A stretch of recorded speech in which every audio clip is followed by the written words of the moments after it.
រៀងដែលលេទុកមកជាយូរពេលនេះស្រែកធ្ងោទ្រហូរទូលយំទឹកភ្នែកមួយតង់ស្រង់ថ្លែងប្រាប់ខ្ញុំ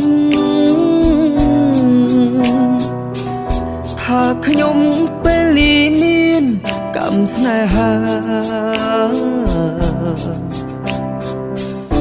មិនគួរផ្លាស់ចិត្តផ្លាស់ឥតប្រណីមិនគួរចិត្តស្រីខ្វះក្តីមេត្តាចិត្តលោភចិត្តហ៊ានលួចមានសង្សារនេះឬដែលថាស្នេហ៍ស្មោះភេទក្តី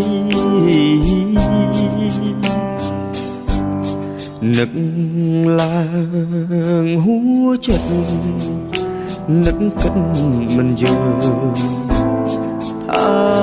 ចិត្តនិមលស្រាលជាងសំឡេងវច្រាលហោះហើរដោយសត្វបាក់ស្រី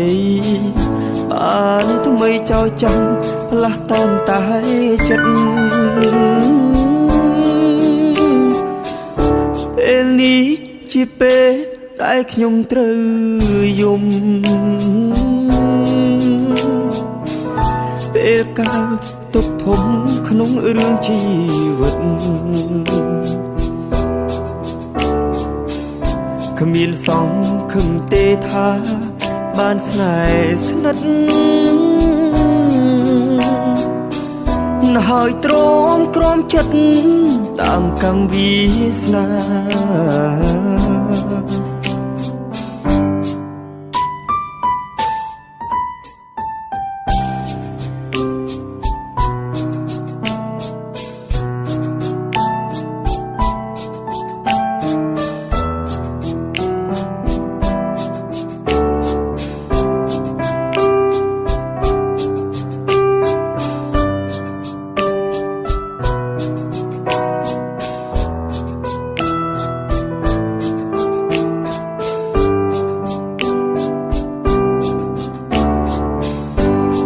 នឹកឡើងហួចិត្តនឹកគិតមិនយល់ថាចិត្តនិមលស្រាលជាងសំឡេង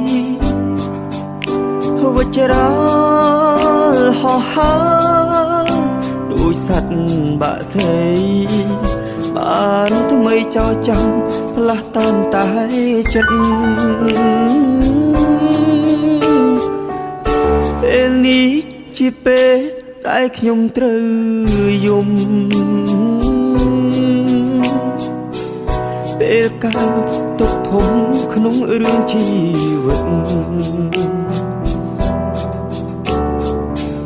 គ្មានសង្ឃឹមទេថា